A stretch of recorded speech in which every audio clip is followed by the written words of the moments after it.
कहानी के शुरुआत में हमें रास्ते में जाते हुए 2 बसेस को दिखाया जाता है।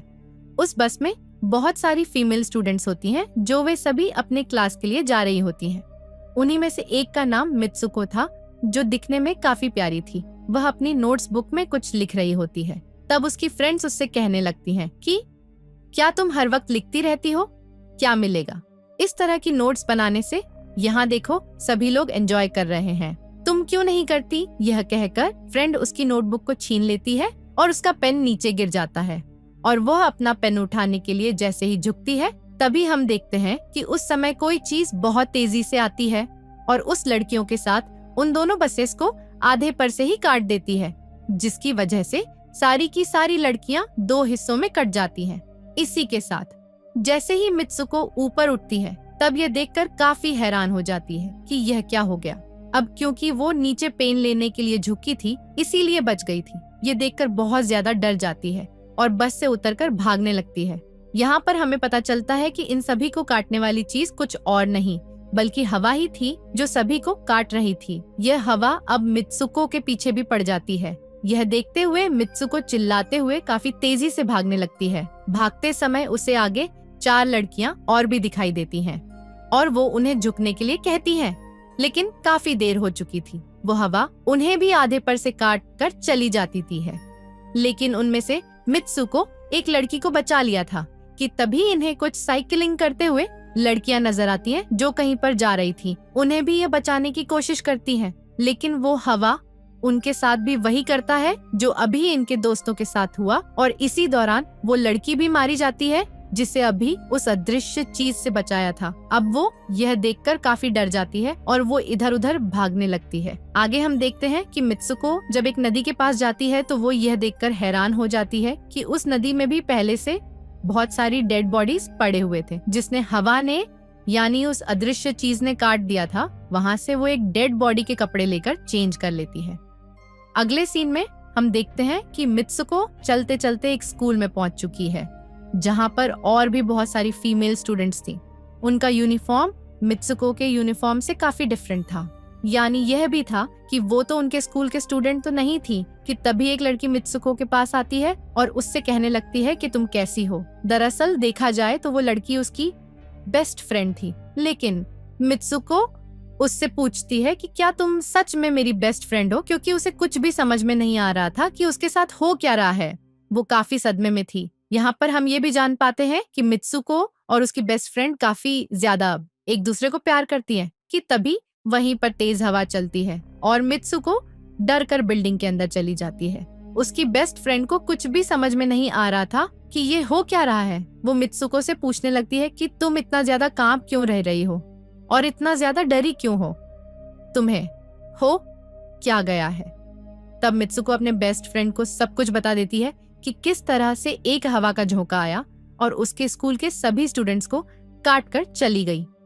यह सुनकर उसकी दोस्त उसे विंडो के पास ले जाकर उसके हाथ बाहर निकालकर कहने लगती है कि यह देखो, यह बस हवा है और कुछ नहीं। यहाँ पर मित्सुको के दिल को कुछ शांति मिलती है और इसे लगने लगता है कि शायद यह मेरा ख्वाब ही हो सकता है। जिसके बाद मित्सुको का बेस्ट फ्रेंड अपने 2 और दोस्तों को लेती है और क्लास को बंद करने का प्लान बनाती है। जैसे ही ये चारों क्लास के बाहर जाने के लिए निकलने ही वाली होती हैं कि तभी वहाँ पर उनकी टीचर आ जाती है और उन्हें देख लेती हैं, लेकिन वो चारों वहाँ से भाग जाती हैं। वे चारों भागते भागते एक लेक पर आ जाती हैं। वहाँ पर मित्सुको की बेस्ट फ्रेंड अपने दोनों दोस्तों को भी उसके ख्वाब के बारे में बताती है। तभी उनमें से एक लड़की कहती है कि हो सकता है कि यह सच हो, जैसे मिरर वर्ल्ड होती है जहाँ पर इस दुनिया से अपोजिट यानी उल्टा होता है। यह कहकर वो तालाब में एक पत्थर फेंककर कहने लगती है कि देखो, यहाँ पर मैंने तो पत्थर फेंका है, लेकिन हो सकता है कि दूसरी दुनिया में मैंने ऐसा ना किया हो कि तभी अचानक से उस तालाब में से एक क्रोकोडाइल निकल कर आता है, उसमें से एक लड़की को खा जाता है। फिर वो लड़की कहने लगती है कि देखो, मैंने कहा था ना, जो इस दुनिया में होता है वो उस दुनिया में बिल्कुल भी नहीं होता और जो उस दुनिया में हो रहा है वो इस दुनिया में नहीं हो सकता। तो इसको भी उसी दुनिया में मगरमच्छ ने खाया है और यहाँ पर ये देखो, ये तो बिल्कुल सेफ है। उसी लेक के पास एक बिस्तर यानी एक बेड नजर आता है। ये चारों उस बेड से तकिए को उठाकर खेलने लगती हैं कि तभी हम देखते हैं दूर से दो लड़कियां इन्हें देख रही थीं। उन दोनों लड़कियों में से एक ब्राइडल बनी हुई थी, क्योंकि यह दोनों लड़कियां आपस में एक दूसरे से शादी कर ली थी। जिसके बाद उनमें से एक फ्रेंड बताती है कि हमें कुछ ऐसा करना होगा जो उस दुनिया में इम्पॉसिबल हो, क्योंकि हमारी किस्मत तो पहले से लिखी जा चुकी है, लेकिन हम इसे बदल भी सकते हैं। जिसके बाद यह सभी लड़कियां अपने स्कूल में वापस आती हैं और नेक्स्ट लेक्चर लेने के लिए क्लास में चली जाती हैं कि तभी मित्सुको देखती है उसके पास एक तकिया पड़ा हुआ है। अब जैसे ही वो इस तकिए को उठाने के लिए नीचे झुकती है कि तभी उसकी टीचर पूरे क्लास में गन से फायर करने लगती है, और जैसे ही मित्सुको उस तकिए को उठाकर ऊपर देखती है तो उसके क्लास की सभी लड़कियां मारी जा चुकी होती हैं। और यहाँ पर एक बार फिर वो बच जाती है, जैसे पिछली बार अपने ड्रीम्स में बच गई थी। मित्सुको की टीचर उसके पास आकर कहती है कि तुम्हारी हिम्मत कैसे हो गई इस क्लास को बंद करने की, तुम्हारा भी मरना तय है। कि तभी उसी वक्त दो लड़कियां और आ जाती हैं और मित्सुको को बचाकर वहां से भागने की कोशिश करती हैं, लेकिन एक दूसरी टीचर वहां पर आकर उन दोनों लड़कियों को मौत के घाट उतार देती है। अब जितने भी स्टूडेंट्स की जान बच गई थी, मित्सुको उनके साथ बाहर भागने लगती है, लेकिन स्कूल की सभी टीचर्स उन सभी लड़कियों पर फायरिंग करने लग जाती हैं। अब यहाँ पर फायरिंग के दौरान सभी लड़कियां जैसे ही वहां से बाहर आती हैं तो यहाँ पर हवा उन्हें काट देती है।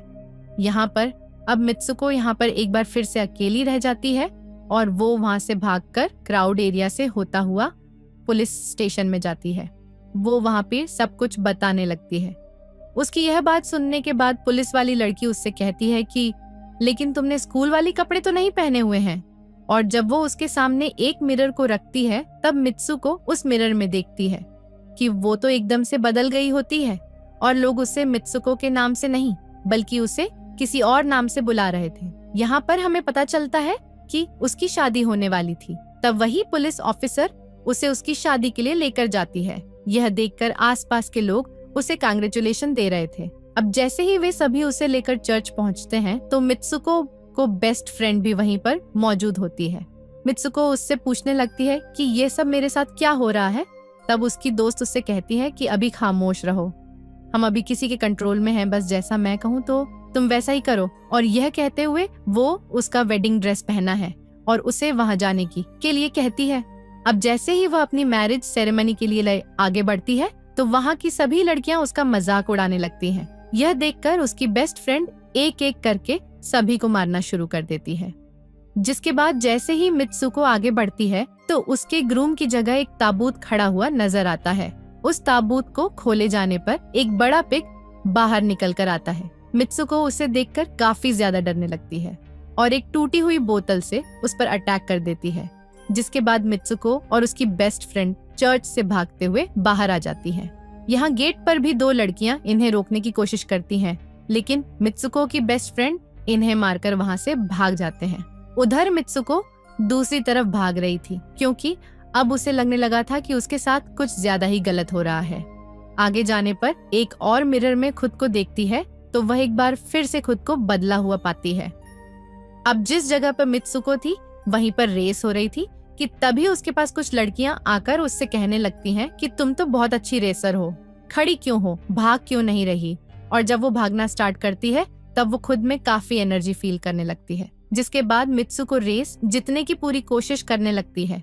भागते समय उसे अपने डेड फ्रेंड्स भी नजर आती हैं, जो कुछ वक्त पहले उसके स्कूल में मारी जा चुकी थी।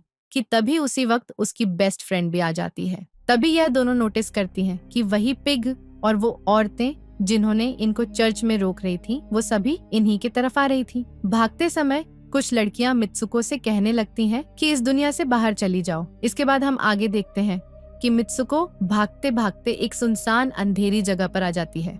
वहीं पर कुछ स्टूडेंट्स नजर आती हैं जिन्होंने यूनिफॉर्म पहना हुआ था। वो सभी लड़कियां मित्सुको से कहने लगती हैं कि हम सभी मरे हुए हैं और तुम्हें भी मार देंगे। लेकिन तभी मित्सुको की बेस्ट फ्रेंड वहां पर आकर उस लड़की को मारकर वहां से मित्सुको को भगा ले जाती है। मित्सुको की बेस्ट फ्रेंड उसे अपना नाम जोर जोर से पुकापुणे के लिए कहती है, जिस पर मित्सुको अपना नाम जोर जोर से लेने लगती है। इसी के साथ मित्सुको अपना असली रूप में वापस आ जाती है। उसकी बेस्ट फ्रेंड उसे अपना हाथ दिखाते हुए कहती है कि प्लीज मेरे हाथ में जो वायर लगी हुई है उसे बाहर खींच दो। ताकि मैं इस दुनिया से बाहर जा सकूं। लेकिन मित्सुको को डर भी था कि कहीं यह वायर खींचने से उसकी जान न चली जाए।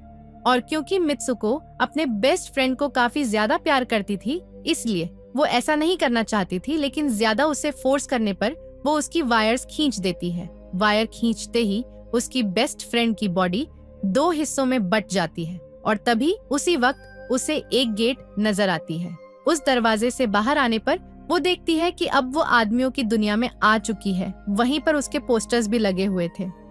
जिस पोस्टर को कुछ लड़के देख रहे थे, तभी एक लड़का मित्सुको के पास आकर कहता है कि तुम फ्यूचर में हो। इस बात को सुनते ही वह बेहोश हो जाती है। कुछ टाइम के बाद जब उसे होश आता है, तब वो आगे बढ़ती है। तब वो देखती है कि एक बूढ़ा आदमी गेम खेल रहा होता है और उसी गेम में मित्सुको वही कैरेक्टर नजर आती है जो अभी बनी हुई है। मित्सुको को देखते ही बूढ़ा आदमी कहने लगता है कि मैंने ही इस गेम को बनाया है और मैं ही हूँ जो तुम लोगों को कंट्रोल कर रहा हूँ। तुम तो बहुत पहले मारी जा चुकी थी, लेकिन मैंने तुम्हारा डीएनए लेकर तुम्हें फिर से बनाया। मित्सुको को जब यह बात सुनकर उसे पता चल जाता है कि यह एक गेम है, तो उसे लगता है कि शायद मैं अभी भी अपने दुनिया में जा सकती हूँ।